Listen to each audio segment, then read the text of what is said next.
Web Rádio Deus Conosco. Começa agora o programa Novos Tempos, conectando você com a atualidade do pensamento espírita. Apresentação: Marluce Ferreira, Belmiro Alves e Luiz Henrique.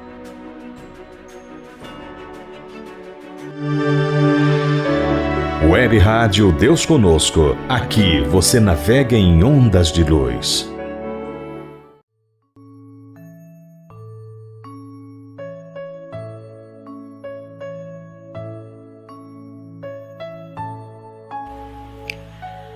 Prece da criança que ainda não nasceu.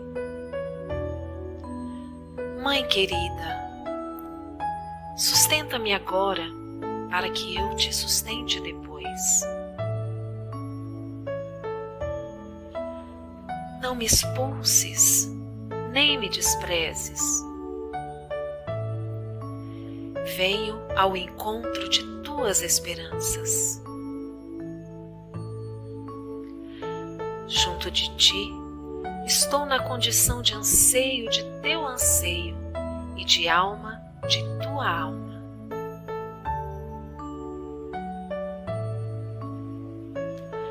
Hoje sou apenas flor, sonho, pensamento.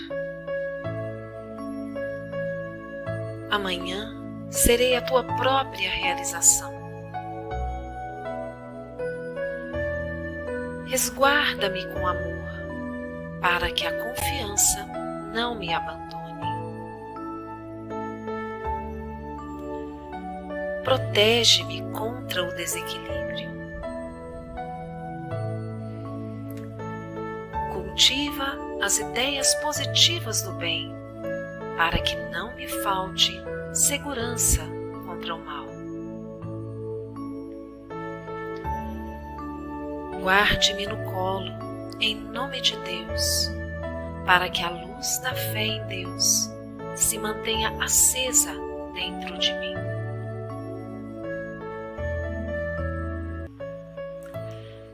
Tenho tanta necessidade de ti, quanto a semente precisa da terra para germinar e viver. Dá-me a tua bondade e dar-te-ei a mim mesmo. De ti depende que eu possa estar amanhã entre os homens, a fim de cooperar na construção do mundo maior. Que assim seja. Web Rádio Deus Conosco. Aqui você navega em ondas de luz. O programa Novos Tempos, conectando você com a atualidade do pensamento espírita. Olá, Luiz Henrique de novo no pedaço. Sejam bem-vindos para o Dicas para a Turma Jovem de 2021. Esse ano tem tudo para ser muito bom. Então, roda a vinheta! Começa agora. Dicas para a Turma Jovem. Apresentação: Luiz Henrique.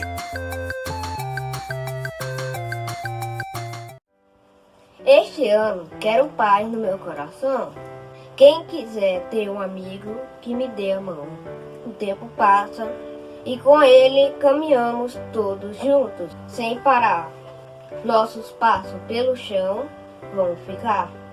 Marca do que se foi, sonhos que vamos ter. Como todo dia nasce, novo em cada amanhecer. Marcas do que se foi, sonhos que vamos ter. Como todo dia nasce, novo em cada amanhecer. Este ano quero paz no meu coração. Quem quiser ter um amigo que me dê a mão. O tempo passa e com ele caminhamos todos juntos, sem parar. Nossos passos pelo chão vão ficar. Marca do que se foi, sonhos que vamos ter. como todo dia nasce, novo em cada amanhecer. Marcas do que se foi, sonhos que vamos ter, como todo dia nasce, novo em cada.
Nos primeiros dias desse ano, muito se falou sobre a valorização da vida, o direito à vida. Eu estou hoje aqui com vocês, sendo amado por meus pais, meu irmão, meus avós e meus amigos, por um grande e definitivo motivo: o amor de Deus, de Jesus e de minha mãe. Por esse motivo, eu estou tendo a oportunidade de crescer, aprender, amar e ser feliz. Vida, uma oportunidade divina. Toda criança, desde o ventre, tem também esse direito. Vida, sim, e vida sempre. Estou hoje com essa camisa que representa as cores do Brasil, para lembrar a campanha Brasil Sem Aborto. Direito da mulher, fome, miséria, pressão social, limpeza étnica. Eis alguns dos argumentos em favor do aborto e da sua legalização. Segundo a Organização Mundial de Saúde, órgão da ONU, cerca de 60 milhões de abortos são praticados por ano no mundo. A doutrina espírita procura esclarecer que o aborto é crime, que pode ter atenuantes ou agravantes, como todo desrespeito à lei. Antes de ser transgressão à lei humana, O abortamento provocado constitui crime perante a lei divina ou natural, ficando os infratores sujeitos à infalível lei de ação e reação. Urge, pois, que o maior número de interessados conheça todos os aspectos dessa questão crucial que é a defesa da vida de um ser que inicia sua jornada na Terra e que é trucidado tantas vezes por ignorância dos infratores. Interromper a gestação de um filho é decisão de grande responsabilidade.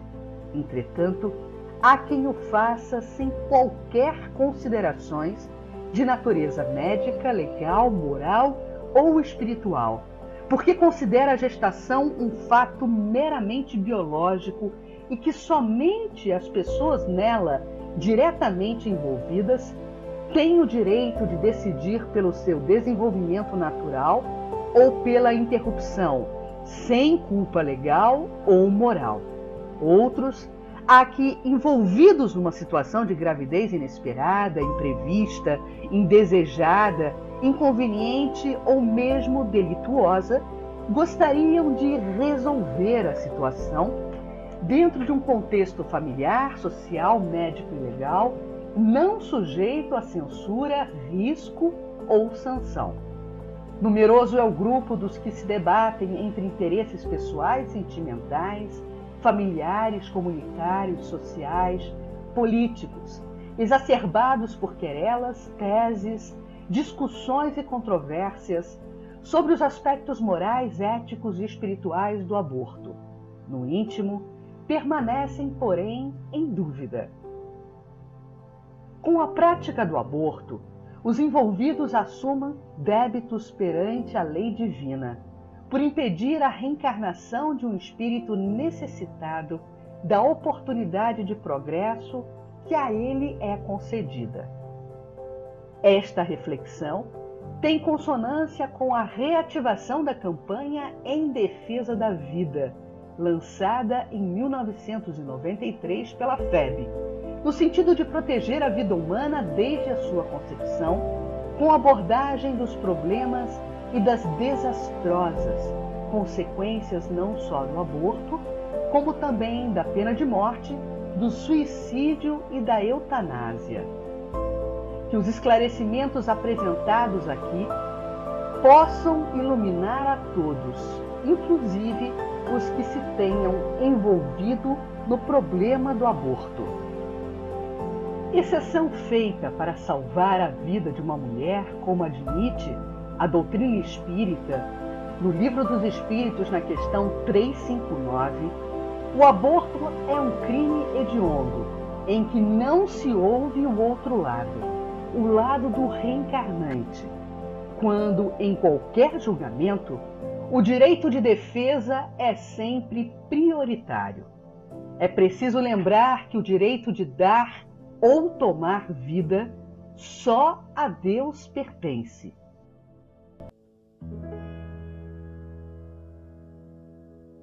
É uma questão de optar pela vida ou pelo crime, não ao aborto.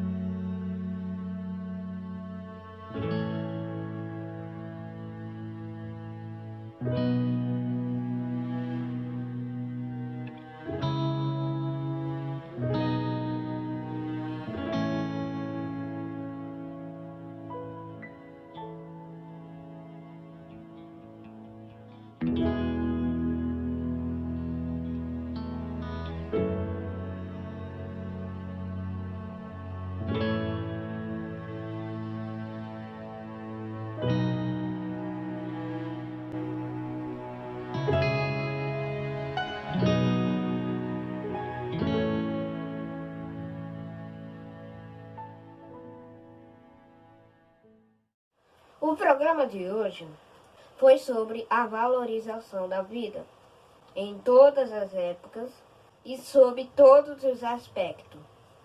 Esse foi o primeiro Dicas para a Turma Jovem de 2021. Então, falou, valeu, valeu e vamos! Yeah! Web Rádio Deus Conosco. Aqui você navega em ondas de luz. Quanto vale uma vida? Ivana Raiski conversa com Fátima Sato, Gisele Facchetti e Jorge Dyer. Olá, boa noite a todos. É com muita alegria que nós estamos aqui neste início de noite, nesta live, que é uma produção, uma promoção da Federação Espírita do Estado de Goiás, mas já agradecendo aos parceiros na transmissão. Então, é com muita alegria que nós estamos todos juntos aqui para falarmos de um tema que tem sido recorrente e que é por demais importante, que é falarmos sobre a importância da vida desde a concepção. Então, nesse sentido, nós convidamos companheiros nossos que são espíritas, que são profissionais, que são pessoas com experiência e vivência nesta área da preservação da vida, para nos auxiliar na compreensão de um tema que é tão delicado, mas que é tão necessário que nós possamos conversar e refletirmos juntos sobre ele. Então, nós queremos começar a convidar aqui, os nossos queridos amigos. Vou começar com a Fátima Sato, a Fátima, que é do Lar Preservação da Vida, em Maringá, no Paraná, não é isso, Fátima? Isso mesmo, Ivana. Boa noite a todos que estão nos assistindo. É uma grande alegria estarmos aqui para falar desse assunto tão importante, né? Somos lá do Lar Preservação da Vida, que é uma casa fundada, que tem como a fundadora Helena Carmen Bressan, que é também a nossa presidente. Então, para nós é uma grande alegria. Bem-vinda, Fátima. Muito obrigada, viu, por ter aceitado o nosso convite e estar conosco aqui nessa noite. Nós vamos convidar também agora a nossa amiga doutora Gisele Facchetti. Doutora Gisele, que é médica ginecologista e obstetra, com residência médica na Faculdade de Medicina da Universidade Federal de Minas Gerais, tem especialização em colposcopia na Faculdade de Medicina da UFMG, mestre em Ciências da Saúde pela Faculdade de Medicina da UFG e é doutoranda em Ciências da Saúde também na Faculdade de Medicina da UFG. E é ainda habilitada em Patologia do Trato Genital Inferior e colposcopia pela ABPTGIC. Doutora Gisele, bem-vinda, boa noite. Obrigada por me receber, boa noite a todos, é um privilégio poder conversar com vocês. Muito obrigada. E agora nós queremos chamar o nosso amigo de sempre, que está sempre conosco. Quando a gente pensa na defesa da vida, a gente lembra dele, Dr. Jorge Dyer, que também é médico, é secretário da AME Brasil, da Associação Médico Espírita Brasileira. Jorge Dyer, bem-vindo. Obrigado, Ivana. Olá, Fátima, tá boa? Gisele, alegria de ter você de volta. Você não falou da Gisele durante muito tempo, você esteve à frente da nossa campanha pró-vida, aborto não, né, Gisele? Sim. Bacana, uma informação que eu não tinha, hein, Jorge? Bem lembrado. Bom, pessoal, eu participei um tempo longo do movimento em defesa da vida. Que bom, vamos falar sobre isso, né? Mas para começarmos bem, então, vamos fazer a nossa oração. Fátima, eu posso pedir para você fazer uma prece para nós? Sim, posso fazer.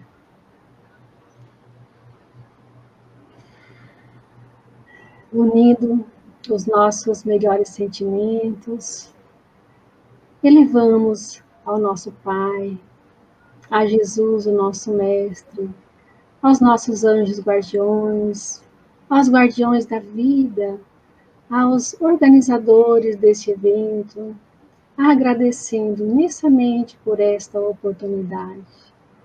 Mas também rogamos Jesus e seus emissários para que possamos fazer o melhor de nós, passar a mensagem da vida a todos aqueles que estão nos assistindo, para que a tua mensagem de amor, de acolhimento, Jesus, possa chegar a todos os corações aflitos, para que toda mãe, toda mulher possa sentir esse amor que vem de ti e possa dizer sim a todas as vidas. Muito obrigada. Que assim seja. Que assim seja. Bom, meus queridos, então, esse é um tema que nós sabemos que levanta algumas dúvidas em muitas pessoas, né? E nós sabemos que o aborto ele tem diversas consequências, tanto nos aspectos físico, mental e espiritual. E nós queríamos começar conversando com a doutora Gisele, que é médica, especialista nessa área, que tipo de consequência física pode ter o aborto para a mulher que opta por ele? Bom, o aborto provocado, ele vai contra a natureza. E a gravidez tem todo um mecanismo de proteção e o organismo se prepara para o nascimento gradualmente. Quando você força a retirada do embrião dentro do útero, isso pode ter consequências importantes. Podem haver lesões no útero, podem haver sequelas, infecções, e uma das consequências mais desagradáveis, terríveis, é a infertilidade. Atualmente não é tão comum como já foi no passado. Antigamente, as mulheres que não tinham recursos, elas procuravam meios, assim, absurdos para fazer um aborto. Introduziam instrumentos, cabos de arame no colo do útero, e havia perfuração, infecção, e havia morte mesmo. Hoje estão sendo usados recursos que têm um pouco menos de risco, mas não deixam de comprometer a saúde feminina, porque mesmo que se use alguma medicação que promova contrações uterinas, a placenta não está preparada para ser eliminada. E ela está muito aderida ao útero. Pode ficar resto dentro do útero, gerar infecção e ter consequências severas, né? Na realidade, as consequências físicas são ruins, mas são bem menores do que as consequências emocionais e menores do que as espirituais, né? Inclusive, existe uma falácia, uma divulgação de que os índices de mortalidade materna, consequência do aborto, seriam coisas assim estratosféricas. E eu fiquei curiosa, na época que eu estava atuando no movimento, sobre esses números, né, porque eram tão grandiosos. Eles se falava na época, acho que era por volta de 2015, por aí, que 500 mil mulheres morriam no Brasil por aborto por ano.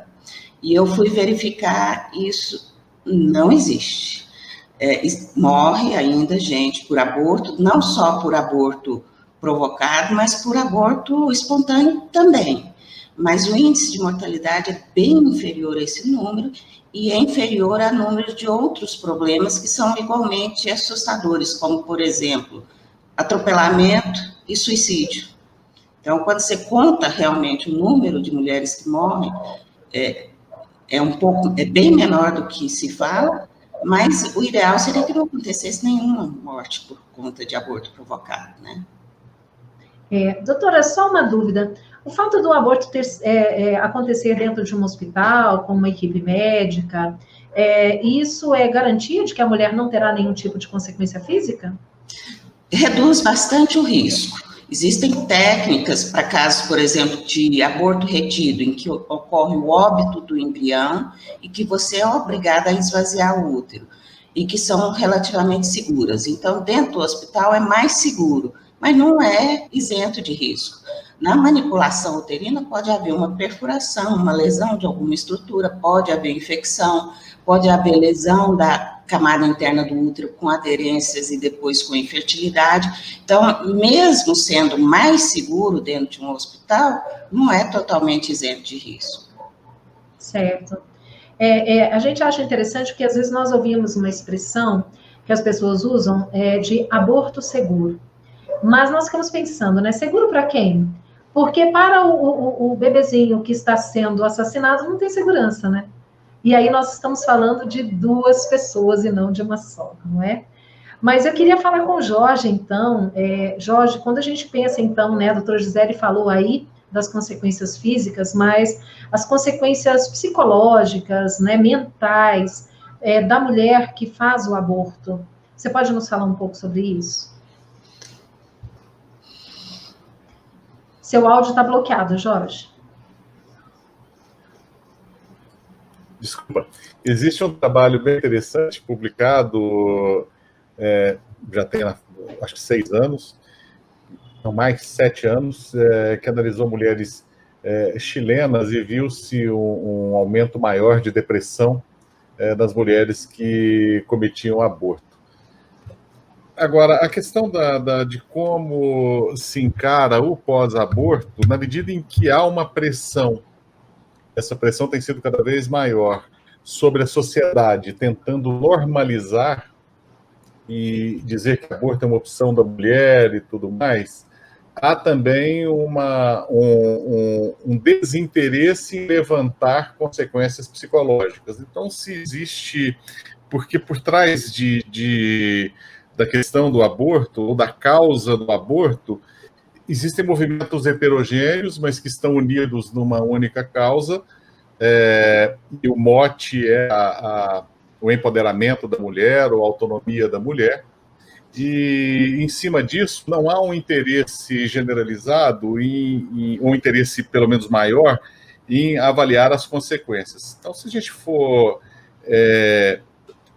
fazer uma perquisição científica, uma pesquisa científica sobre aborto, a gente vai encontrar muito mais trabalhos demonstrando técnicas de abortamento ou estatísticas de abortamento do que, por exemplo, consequências negativas. Quando a gente olha para o indivíduo, e você sai da população e vai para o indivíduo, e a gente sabe que o indivíduo é um universo extremamente complexo, nós sabemos que ao violar uma lei natural, ao violar deliberadamente um processo fisiológico, existem repercussões, sim.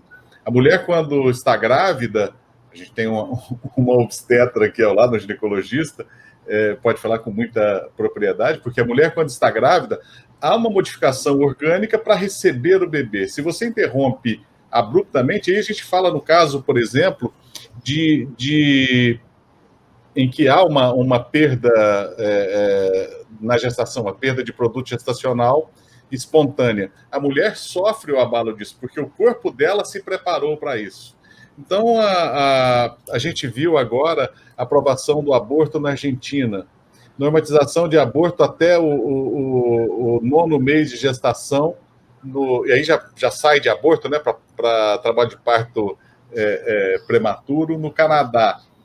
Tudo isso como se operasse em torno da mulher, pela pressão que se há da autonomia da mulher, e não vê a repercussão médica que essa mulher está sofrendo. Ou seja, falar que fazer um aborto é tranquilo, não. Tem consequências orgânicas, consequências cerebrais da própria modificação do organismo feminino pelos hormônios placentários que preparam a mulher para ser mãe, e também a consequência moral. A gente não consegue dissociar moral de medicina, tanto que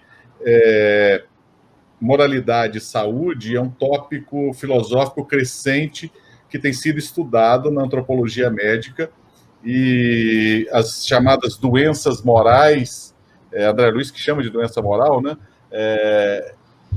Mas na verdade seriam condutas morais no enfrentamento de doença, tem sido estudados cada vez mais, e nós sabemos que um dos fatores que influenciam o nosso relacionamento conosco mesmo e com a sociedade, um dos fatores é a nossa formação religiosa. A gente não pode negar que nós temos uma formação religiosa forte nas famílias brasileiras. Querer negar isso para impor uma autonomia da mulher, e efetivamente aí não há autonomia, né, porque existe aí sim uma ditadura, porque quem opta pelo aborto não ouve o outro lado, e colocar isso como algo normal é violar efetivamente o que a própria natureza diz, o próprio organismo da mulher está dizendo. Então as consequências existem. Existem. A Fátima, ela representa uma instituição que faz um trabalho belíssimo, né, na preservação da vida, que é o Lar Preservação da Vida. Fátima, eu queria que você falasse primeiro um pouquinho, né, sobre o trabalho do lar, Mas também queria que você contasse para nós, as mulheres que são acolhidas ali, como é o estado emocional delas quando elas chegam ali em busca dessa ajuda? Boa noite mais uma vez. Bom, o lar já tem 33 anos de fundação, já acolhemos entre mães, gestantes, seus filhos, os filhos que acompanham as mães, mulheres vítimas de violência, os filhos nascidos, mais de 4.000 pessoas. Então, bastante, né? E fora isso, nós temos um programa, que é o programa Sim à Vida, que iniciou em 2007, para trabalhar especificamente essa questão do aborto, né, da preservação da vida, de levar a mensagem da vida. E com esse trabalho, nós iniciamos um outro tipo de atendimento, que é o atendimento às mães que nos encontram pelo nosso site, né, redes sociais, e essas mães estão muitas vezes decididas ao aborto, e elas chegam para nós muito desesperadas, a grande maioria, por estar fazendo uma faculdade, por questão dos pais, que não querem que os pais saibam. E interessante, Ivana, você estava comentando aí no início, né? E a doutora também. A gente recebe meninas de todas as classes sociais, todas. E desde mais novinha até mulheres de 35, 40, até 50 anos também já atendemos.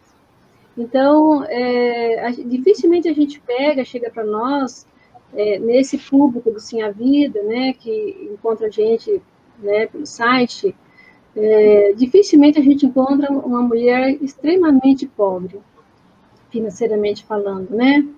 Mas, quando chega, a gente dá toda assistência para ela.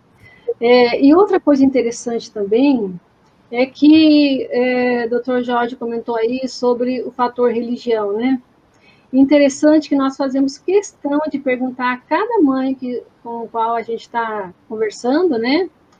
E a gente pergunta para ela, porque ela está desesperada, ela não encontra saída, a única solução que ela encontra é o aborto. E a gente, nesse processo, assim, de estar conversando com ela, passando a mensagem da vida, fazendo acolhimento, ainda que seja por telefone, a gente pergunta, você pediu ajuda de Deus? Impressionante, mas quase 100% diz que pedem ajuda de Deus, sabe? E aí, claro, a gente começa a trabalhar o que realmente Deus está mostrando para ela, né? Qual que é a ajuda que Deus está oferecendo?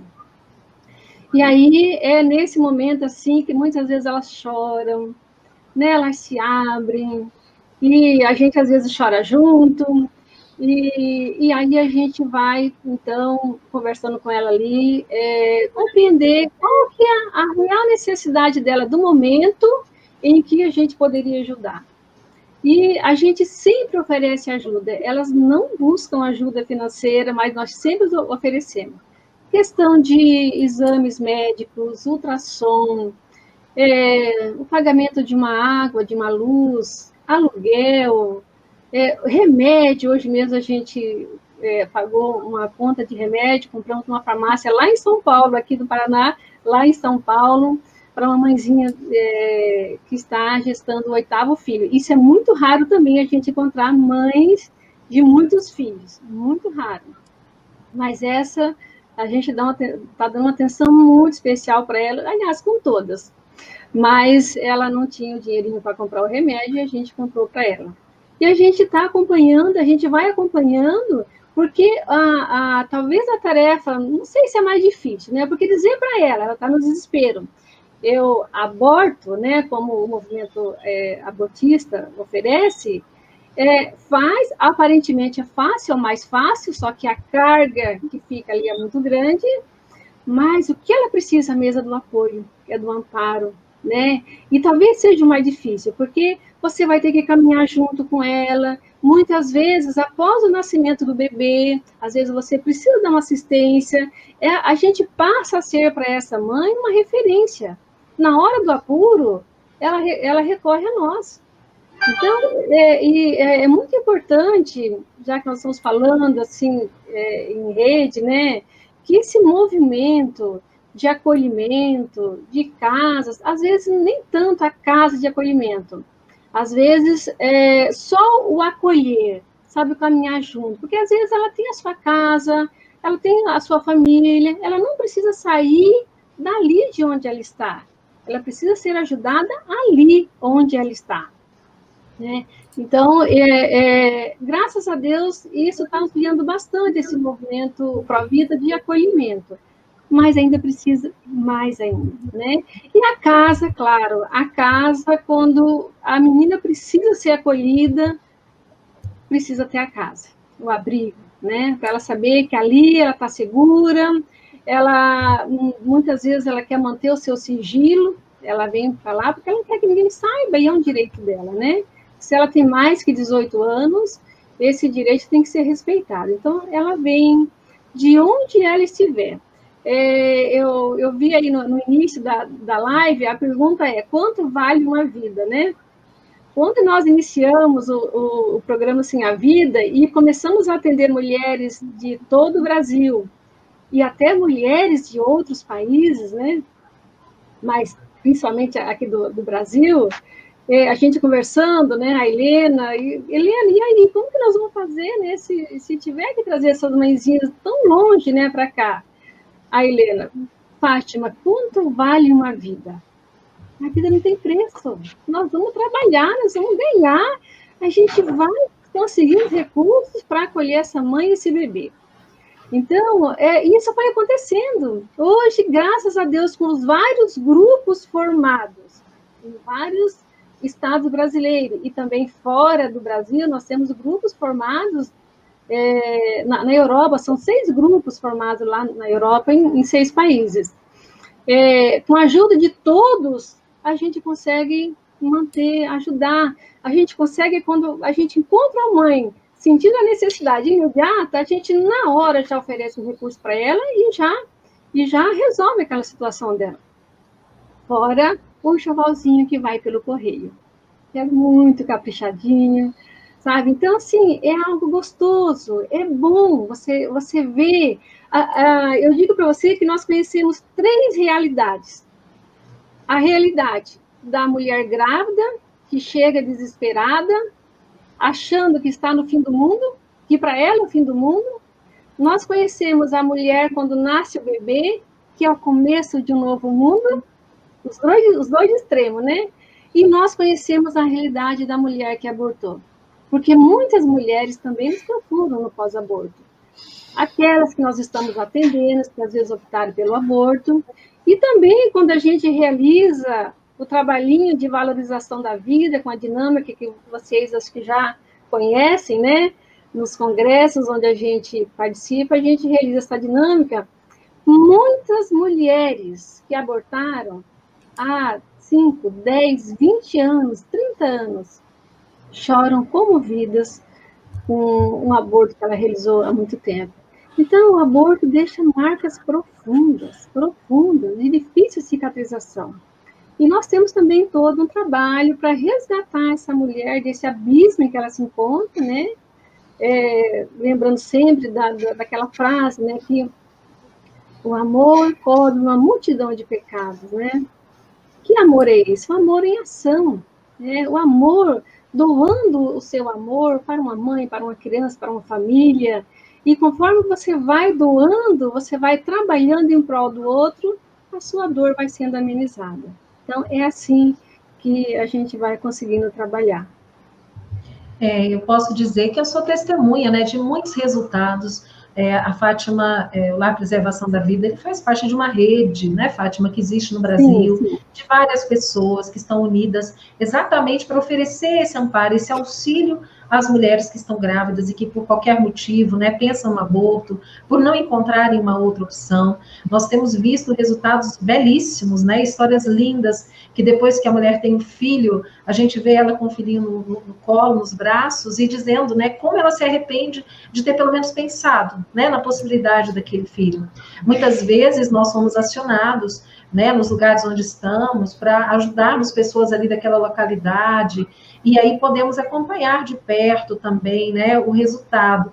Então, gente, é muito bom ouvir a Fátima falar sobre isso, porque muitas vezes as pessoas imaginam que quem é contra a descriminalização, a legalização do aborto, é contra a mulher.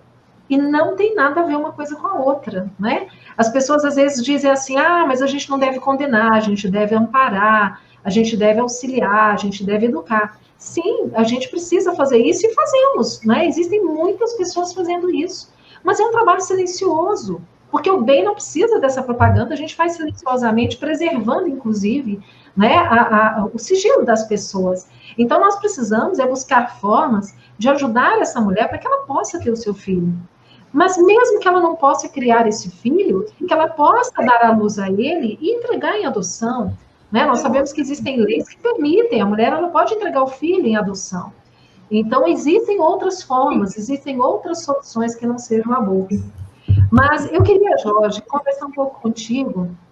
Nós sabemos que existe toda uma ideologia por trás dessa proposta de legalização do aborto, não só no Brasil, mas no mundo inteiro.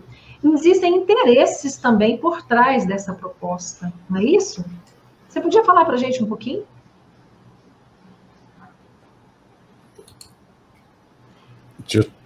Deixa eu tirar do mudo. Você tirou e pôs de novo. Aí. Agora entra. Na verdade, a história do aborto não entra numa política de controle populacional, mas está intimamente ligado todo ao movimento que surge na década de 1930, né? E vem junto com o nazismo e as ideias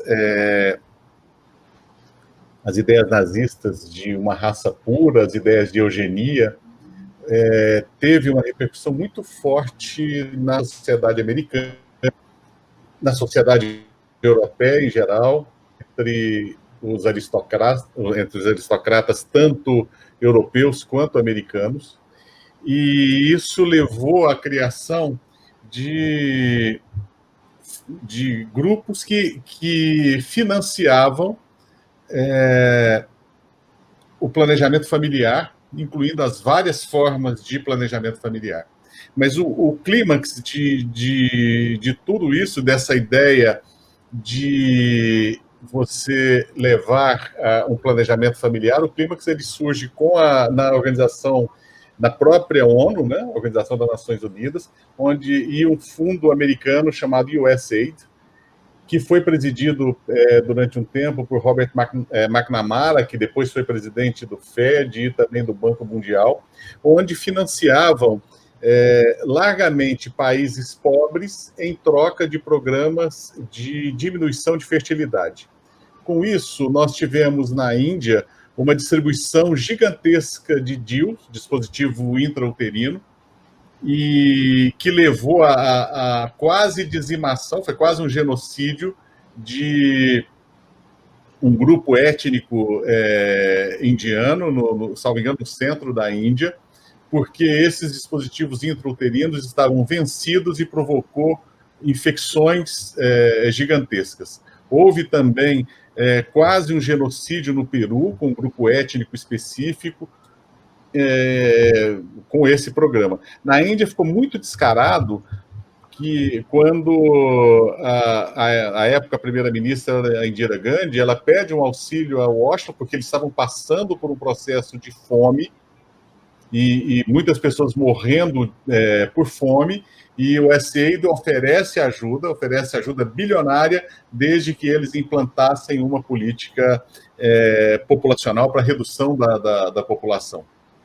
A China foi o país que adotou essa política, e os ideólogos da política de redução da população da China receberam prêmios e prêmios como se estivessem fazendo algo maravilhoso. Na esteira disso tudo, surge a questão do aborto, que a OMS propaga como uma técnica de saúde e uma técnica de controle populacional. Só que é uma técnica cara, envolve médico, envolve procedimento médico, mas veio bem a calhar com o movimento feminista. E a gente vê, primeiro, um grupo que é muito ligado ao fascismo, ao nazismo, propagando um controle de população, e um grupo que surge na esteira de movimentos libertários, propagando a autonomia da mulher e tendo o aborto como um direito fundamental da mulher sobre o seu próprio corpo, como se o filho que ali nasce fosse uma invasão e ela teria direito a a vida desse invasor. Então nós temos e ganharam um suporte muito grande de todo e qualquer movimento tido como libertário. Ganharam também a simpatia daqueles que influenciados por essa aristocracia que acha que a população está expandindo de uma forma desmensurada, e aí tem a simpatia, e a gente vê isso no dia a dia. Inclusive uma colega de trabalho uma vez falou, não, eu sou favorável ao aborto porque a coitadinha não pode ter filho, já tem filho demais, como se filho fosse prerrogativa das classes mais altas, que cada vez tem menos filhos, alegando necessidade de conforto. Então a gente está diante de uma sociedade que se acomodou. Nessa sociedade que se acomodou e recebe a pressão de grupos que têm interesse ideológico, interesse filosófico, interesse libertário, que acham que é um direito, e sofrem também a influência de grupos que acham que o aborto seria importante para evitar que a pobreza aumente, é uma ignorância muito grande, e a nossa sociedade está passiva, amorfa, recebendo tudo isso, não processa, muitas vezes fala da boca para fora que nós não podemos condenar o aborto porque você não pode condenar a mulher. Ou seja, você ser contrário ao aborto não significa que você é contrário a quem está praticando, você está acusando quem está praticando. O fato de você ser contrário ao aborto não significa que você está pedindo a prisão de quem cometeu o aborto. Mas a gente chegou num nível de mediocridade tão grande na sociedade, e já vinha sendo alertado desde o século XIX. A gente vê, por exemplo, a preocupação de Júlio Payot, no seu livro Educação da Vontade, quando ele diz que a juventude da França e da Europa ela é uma juventude que está caminhando para a mediocridade, porque não educa a própria vontade.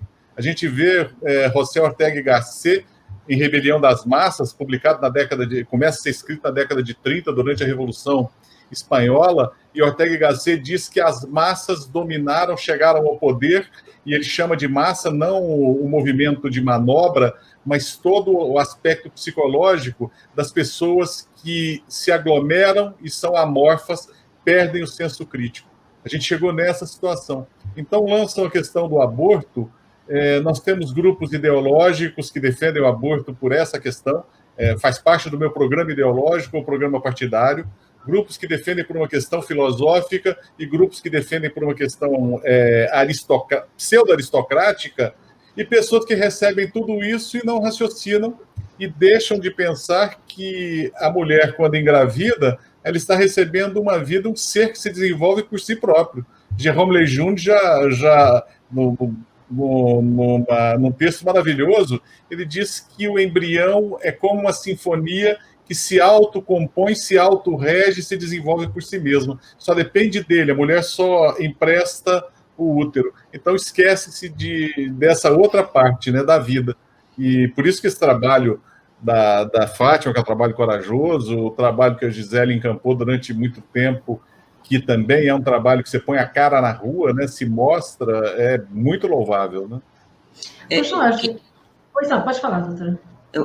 O interesse desse pessoal que financia esse tipo de planejamento familiar, de controle de natalidade, tem muito de financeiro, porque eles têm verbas grandes e as clínicas são mantidas na medida que oferecem esse tipo de procedimento, muito mais abortos do que planejamento familiar mesmo nas clínicas financiadas por essas grandes estruturas. Agora, o interessante é que os métodos contraceptivos hoje têm quase 100% de eficácia. Então, se a gente tiver condição de educar as pessoas e preparar os jovens para viver a sexualidade de forma responsável, assumindo a responsabilidade de cuidados de usar os meios contraceptivos e cuidar de se proteger de infecção, se a gente educar as pessoas, nós não vamos ter um número de gravidezes indesejadas significativo, porque o uso adequado de método contraceptivo é muito eficiente para evitar gravidez. E é claro que o ideal para a pessoa que está muito jovem é adiar a gravidez até um momento em que ela tenha maturidade para lidar com a maternidade.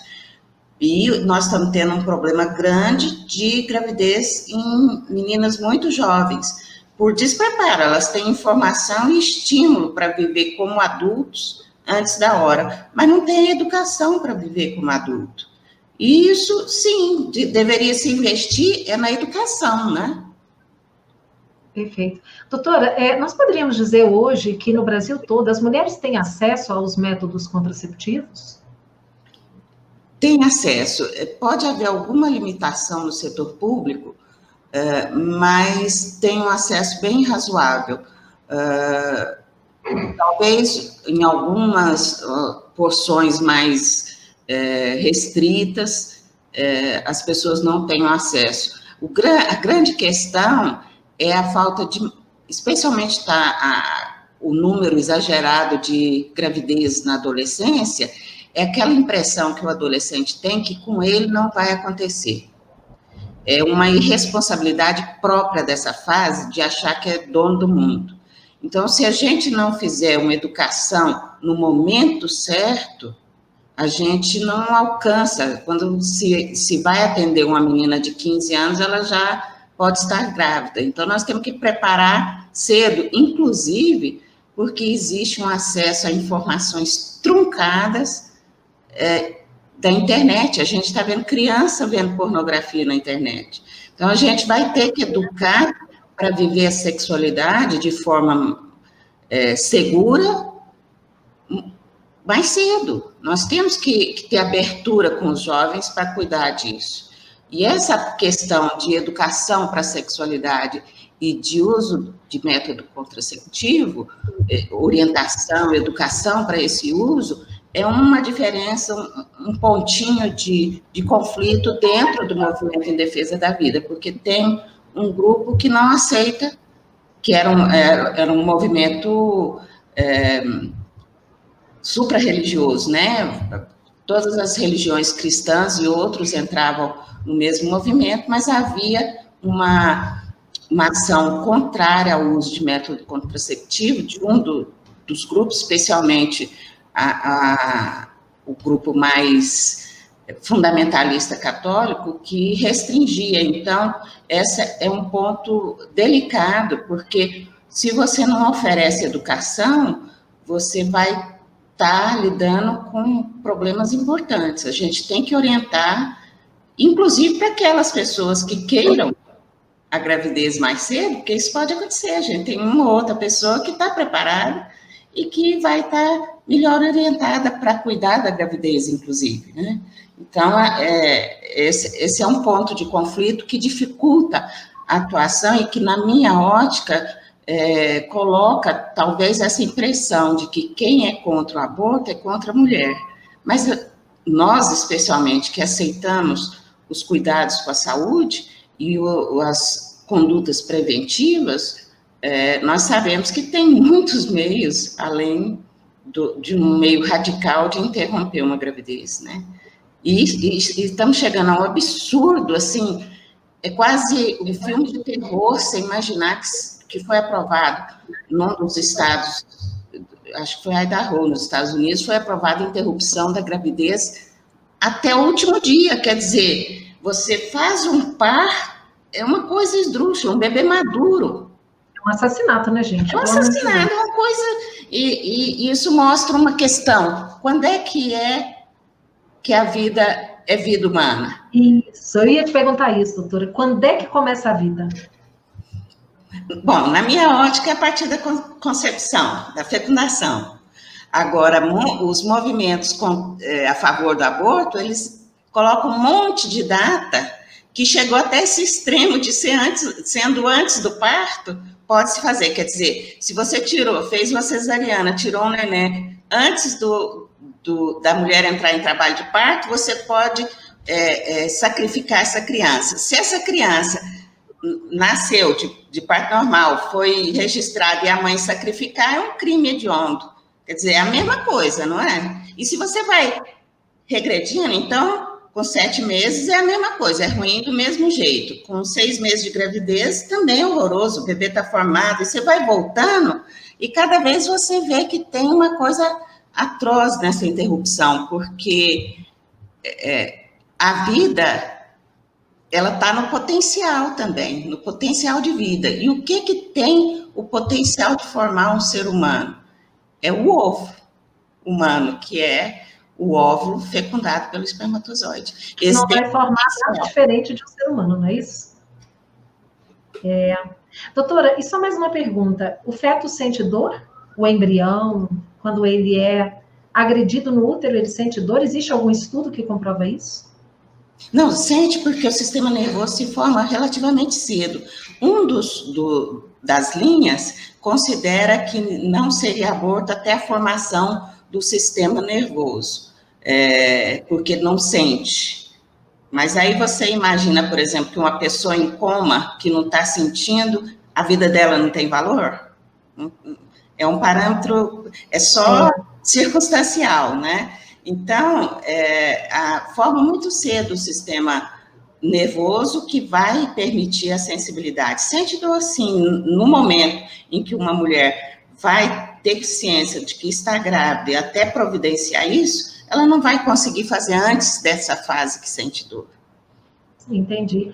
Ô, Fátima, você podia mostrar aquele bebezinho que você tem aí, para o pessoal ter ideia? Primeiro um pequenininho, não é? Que representa um feto de 12 semanas, não é isso? Esse aqui é mais ou menos de 10 a 12 semanas, né, o tamanho aproximado. E a gente sabe que com essa idade gestacional ele está completinho, né, doutora? Está completinho, formado, né, só falta crescer. E agora, para nós espíritas, a gente tem algo mais que fortalece a defesa da vida, né? Porque nós sabemos que muito antes do espírito se ligar àquele corpinho que vai se formar, já existe um preparo muito grande. Já, às vezes, anos de preparo para essa vida. E o momento que vai acontecer ali, a fecundação, já está tudo muito bem organizado, com a equipe ali especialíssima, atendendo aquele espírito, o seu contexto familiar, o seu contexto social, o corpinho dele, como vai ser, tudo baseado nas suas vidas anteriores e naqueles que estão próximo dele, para que ele possa crescer, para que ele possa ressarcir as suas dívidas, para que ele possa amar, né, e ser amado. Então, nós temos aí essa certeza, né, de que antes mesmo da fecundação, ele já está ali. Tem mães que sonham, mães e pais que sonham com seus filhos muito antes de estar gestando, porque ele já começa a participar ali do contexto familiar. Então, a gente tem essa certeza. E nós temos esse outro aqui, que é um bebezinho de aproximadamente 6 meses e meio. Então, a gente pode perceber que é um ser humano, é um ser que está ali, né, pedindo para nascer. E a gente tem atendido casos em que elas estão querendo abortar com essa idade gestacional, né? Na Coreia do Sul foi aprovado até o 9 mês também, não foi, Jorge? Isso. Mas eu te digo assim, meninas que nós atendemos, às vezes, buscando aborto com esse tempo de gestação. Então, é algo realmente que a gente precisa trabalhar muito, mostrar, né? Eu vejo, assim, que como a educação é importante, mas a educação religiosa, né? A educação espírita. A gente estava conversando aqui com a Ivana antes de iniciar as apresentações, né? Como a educação espírita, né? Falando no nosso caso aqui, que somos espíritas, desde a infância. Mostrar, né? as leis de Deus. Como é importante a gente conhecer, a gente saber que nós não seremos felizes se nós infringirmos uma lei de Deus qualquer. Qualquer ato nosso que fizermos que vai contra a lei de Deus, nós acarreta consequências e não seremos felizes. Tá? Então, é importante a criança, já desde o início, ter conhecimento disso, né? As consequências de tudo, de todos os nossos atos. Atos bons, consequências boas. Atos ruins, consequências ruins. E fora a obra básica, nós temos aí muitas obras que contam histórias, casos reais. E eu queria ter, para quem estiver ouvindo aí, assistindo, o caso Julinda, que está lá nas fronteiras da loucura. Ela comete um aborto, e o que acontece com ela? E todo um trabalho que se tem para que essa menina possa retomar a vida, sabe? Tem um outro também que conta o caso da Suzete Sara, do abismo às estrelas, uma médica que acabou na profissão realizando abortos. O que acontece com ela? Então, é importante a gente conhecer, né, as consequências de um aborto.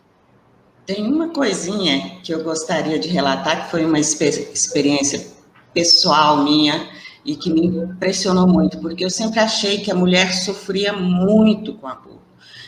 Mesmo as que fizeram, mesmo achando que era certo, acreditando que ela tinha esse direito, a dor emocional e a sensação de culpa funciona como se fosse um peso amarrado na perna que ela carrega pela vida toda. Mas eu tive uma experiência, uma vez participei num grupo de terapia de um rapaz que estava sofrendo muito para conseguir arranjar uma companheira, e ele não conseguia arranjar alguém para se relacionar, e foi feito um processo que chama constelação familiar, que você representa a pessoa. E eu representei o rapaz. Foi muito interessante, porque eu sempre defendi o lado feminino, né? E eu fui lá, me botaram um bonezinho e eu fui representar o rapaz. Nesse processo da constelação, você sente a emoção que o outro sente. A dor desse moço, ele teve essa primeira namorada, que ele era apaixonado, ela engravidou e fez um aborto contra a vontade dele. Era uma dor tão grande, eu passei a respeitar muito mais a dor do parceiro. O homem também sofre com aborto. E os relacionamentos mais ainda. Qualquer relacionamento que exista em que houve um aborto, a chance dele se perpetuar, dele continuar, é insignificante. O aborto significa, emocionalmente, que você diz para o parceiro que você não quer ter vínculo com ele. Então, o natural é que o relacionamento acabe. E eu passei a respeitar mais e entender a dor dos rapazes que geralmente não podem falar muito sobre o assunto, né? Ocasionalmente, eles são coniventes, mas algumas vezes eles nem não têm nada de... Não são consultados. Muitas vezes nem consultados, né, doutora? Eu acho interessante quando se fala que aborto é assunto de mulher, como se a fecundação ocorresse com a mulher sozinha, né? Como se não dependesse da ajuda do homem, né? Daqui a pouco não vai precisar nem de homem nem de mulher, né? Pois E uma coisa que a gente precisa ficar atento, meus irmãos, ainda mais nós que somos espíritas, né? Nós temos fé raciocinada, nós precisamos usar isso. Dizem que nos países onde o aborto é legalizado, o número de casos diminui. E aí apresentam dados, né, demonstrando isso. Tenhamos o cuidado de buscarmos fontes seguras, né? Fontes que informam dados oficiais desses países, porque nós vamos descobrir que, na verdade, o número de casos aumenta assustadoramente, tanto que se torna quase um método contraceptivo. Então, quando alguém disser para você assim, olha, tem que legalizar para proteger, para que a mulher não aborte, isso é uma falácia, isso não é verdade. Busque a informação, vai atrás, porque isso não procede. Isso é um discurso de quem luta pela legalização, mas que não apresenta informações verdadeiras. Então, a gente precisa ir atrás, pesquisar e não aceitar porque o outro disse que é assim, não é? Mas, olha, eu queria, antes de mais nada, né, agradecer a todo mundo que está nos acompanhando aqui no chat. A Valéria, que trabalha conosco na FEGO, está lembrando que a FEGO Editora tem uma obra que é a Peregrinação. do Ângelo Dias, que são histórias, né, que envolvem o aborto e as suas consequências. E a Norma, né, ela dá o testemunho aqui de sofrimento, que ela fala que ela fez 2 abortos e ela carrega essa culpa eternamente. Mas a gente precisa lembrar, Norma, que a culpa não constrói. Então, transforma esse sentimento de culpa em ação em benefício do próximo, né, ajudando, levando essa campanha adiante, vamos defender a vida, vamos cuidar das crianças, porque a Fátima disse uma coisa muito interessante, o amor cobre a multidão dos pecados. Então, ao invés da gente se consumir na culpa, vamos fazer alguma coisa para orientar outras mulheres que estão na mesma situação, né, e que podem fazer diferente do que você fez, né? Agora, Jorge, eu queria que a gente agora pegasse um pouco na questão espiritual. A Fátima já falou de todo esse planejamento que existe anterior. Quando esse planejamento é frustrado, o espírito que foi abortado, ele aceita isso numa boa? Ou ele pode se tornar um inimigo dos pais? E aí, gente, olha só, nós estamos falando da mulher, mas a responsabilidade é de ambos, tá? Então, se o homem é conivente com o aborto, ele é tão responsável quanto a mulher. É que muitas vezes o homem nem fica sabendo. Mas se ele induz a mulher ao aborto, se ele força a mulher ao aborto, ele é tão responsável quanto ela, não é? E aí, Jorge, o espírito aceita isso numa boa? A gente vive num planeta ainda de expiação e provas, ou seja, somos espíritos da terceira ordem. Se a gente fica chateado com uma caneta que quebra, ou uma taça de cristal que quebra inadvertidamente, tem gente que carrega mágoa do esposo ou da esposa porque deixou quebrar um objeto material banal, o que dirá uma pessoa que está diante de uma oportunidade de reencarnar, passa por um processo de atração, o espírito é atraído num campo que o absorve. André Luiz nos fala do processo de miniaturização do perispírito. Não é um processo simples, ele entra com uma espécie de hipnose, de torpor, e isso vai aumentando com o evoluir da gestação, e de repente é interrompido do nada. Agora, a grande questão que situação que levou àquele aborto, né? Porque se a gente pega mulheres como a Fátima está dizendo, que elas estão envolvidas num processo de dúvida, carregando um peso, um conflito muito grande, esse tem um peso específico que é ponderado. Ela está sendo levada por fortes emoções. Outra é a mulher que decidiu, eu não quero um filho, fui lá e abortei, é um processo simples, e fui lá, tirei, porque ela já está plenamente convicta de que não tem consequência nenhuma e que ela é dona do próprio corpo e faz isso sem qualquer pressão psíquica. Então, existem diferenças. Como o espírito que teve frustrada a sua volta à Terra, ele vai reagir, também depende muito da intenção daquela pessoa que cometeu o aborto. Mas também o que a gente vê é que muitas mulheres, a gente olha, por exemplo, o aborto na França, que é algo natural desde a década de 1960, e para as mulheres de lá é algo banal, é um procedimento simples e tudo mais. Por mais que tentem dizer que essas mulheres que cometem aborto, elas não refletem depois, muitas passam por um processo de reflexão e muitas se arrependem e aí abrem campo. Conosco a mesma coisa, quer dizer, isso é em todos os locais. Mas o que mais chama a atenção e o que eu acho que é mais triste, Dr. Hélio Angotti Neto, ele escreveu um livro chamado A Morte da Medicina. Ele é oftalmologista, mas o que motivou esse livro, A Morte da Medicina, é um artigo publicado na principal revista de ética médica do mundo, em que os dois autores, um italiano, o outro, se não me engano, é holandês, propuseram uma categoria chamada aborto pós-nascimento. Ou seja, a mulher ou o responsável, ou até mesmo o médico, teria o direito de sacrificar a criança em alguns casos específicos, como, por exemplo, o síndrome de Down, ou se a mãe tivesse optado por isso antes de entrar na sala de parto. Isso é a morte da medicina. Qual a consequência espiritual para um médico desse? Aí a gente vê lá o capítulo, se não me engano, 37, né, ou 38, de Nosso Lar, chamado Vampiro, em que André Luiz apresenta aquela senhora que cometeu mais de 50 abortos. Ela era profissional da ginecologia, e ela cometia o aborto, ela incentivava o aborto. Esses carregam em si uma responsabilidade muito grande, né?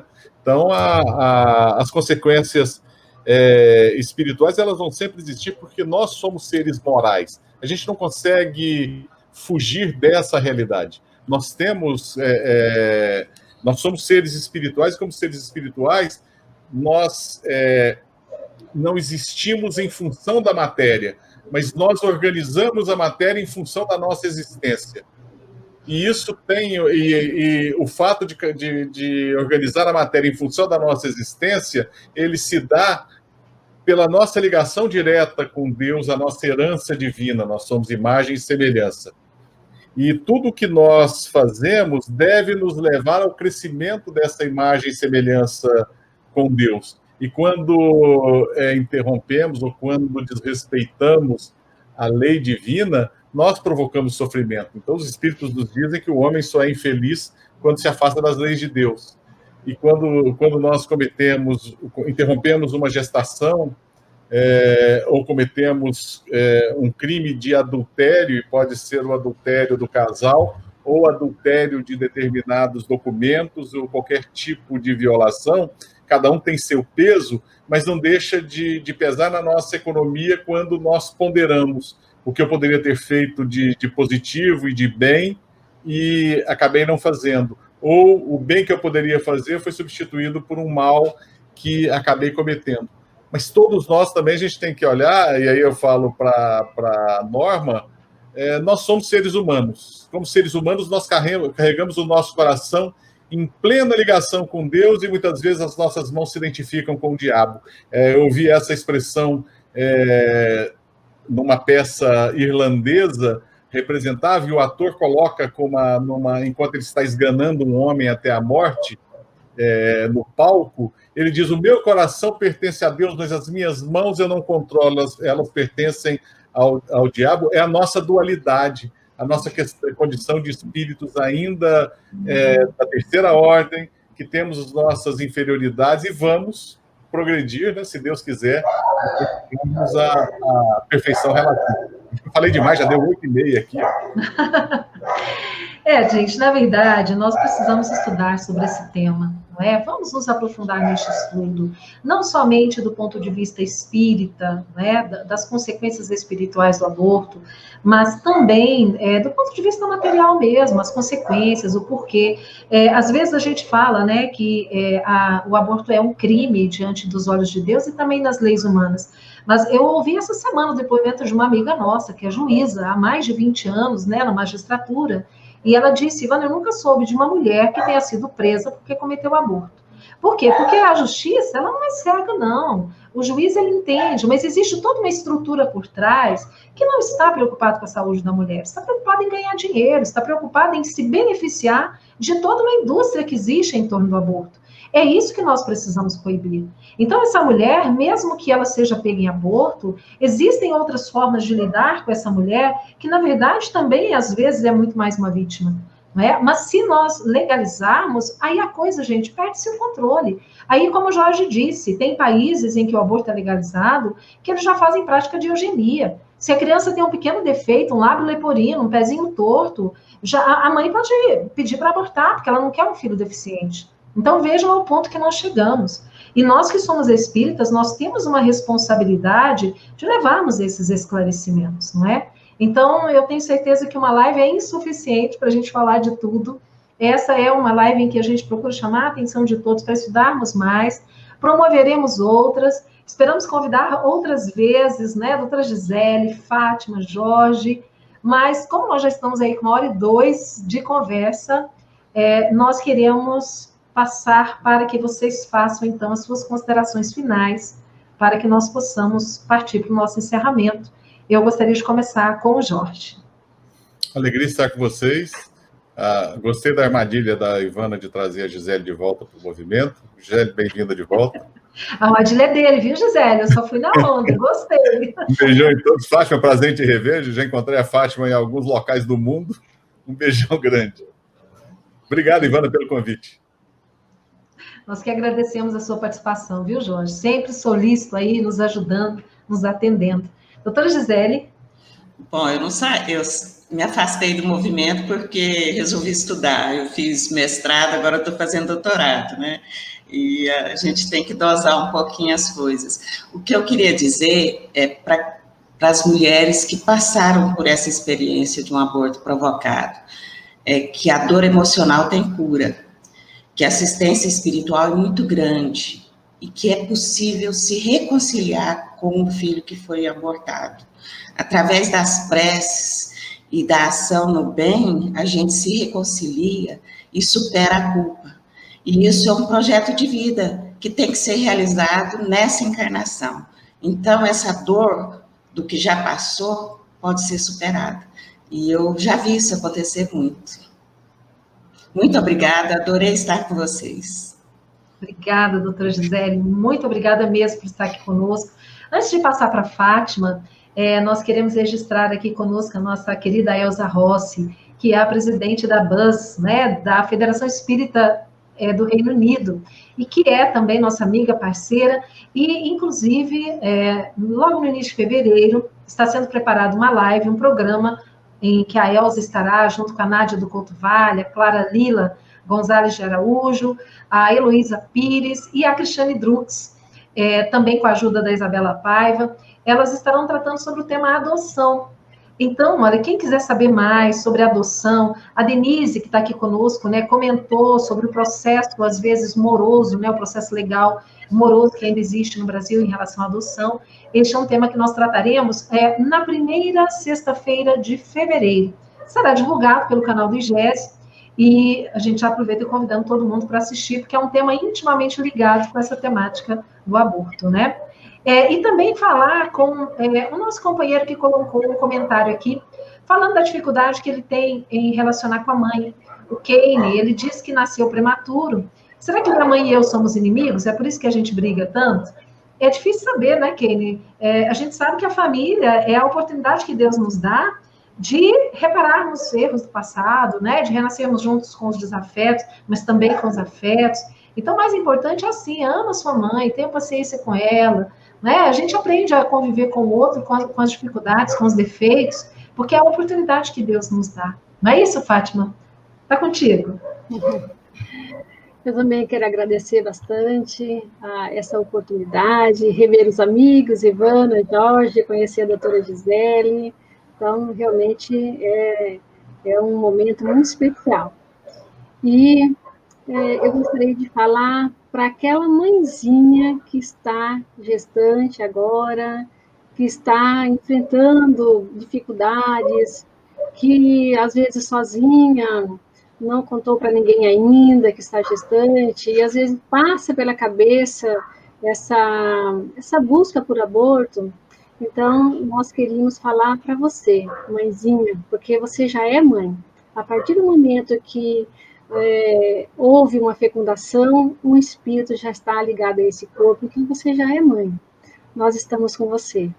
Se você precisar de ajuda para conversar, seja da forma que for, nós estamos aqui, nós temos uma equipe que pode ajudá-la, né, sob o olhar de Jesus, e mantendo sempre o sigilo, que é algo muito importante, e saiba que você pode contar com a gente, tá? Estamos aqui, pronto para acolhê-la, aqui ou onde você está. Então, muito Fátima, obrigada. o site a pessoa encontra larpreservaçãodavida.org.br? Isso. larpreservacaudavida.org.br, que aí não tem o cedilha nem o tio. E também, se puder deixar um telefone, posso falar aqui, Ivan? Pode sim. Deixa eu colocar o número aqui na tela. Pode falar, que eu coloco aqui. Tá. 44 999370869. Esse é um telefone em que uma atendente está de plantão para atender qualquer pessoa que queira conversar, que queira precisar, que esteja precisando. E tem também o telefone do Lar Preservação da Vida, né? Para aqueles que querem conhecer, né? Ou conversar de alguma forma. 44-3226-2123. Repete, Fátima, por favor. 3226. Sim. 2123. 2123. Ok, nós vamos deixar um pouquinho aqui na tela, tá? Para quem quiser aí anotar o DDD 44, né? Tanto do celular quanto do telefone fixo aí. Pessoal, então, olha, nós queremos muito agradecer, né, aos nossos 3 convidados que gentilmente atenderam aí ao nosso convite, a todos que estão nos acompanhando aqui, pelos diversos canais que estão transmitindo essa nossa programação. Então, muito obrigada a todos que estão conosco, apoiando esta iniciativa, e em breve nós traremos novamente este assunto para a nossa apreciação e compreensão. Web Rádio Deus Conosco. Aqui você navega em ondas de luz. Novos tempos.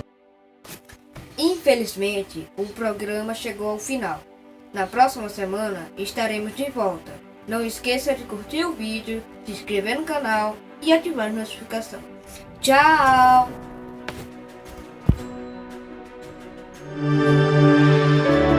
Web Rádio Deus Conosco. Aqui você navega em ondas de luz.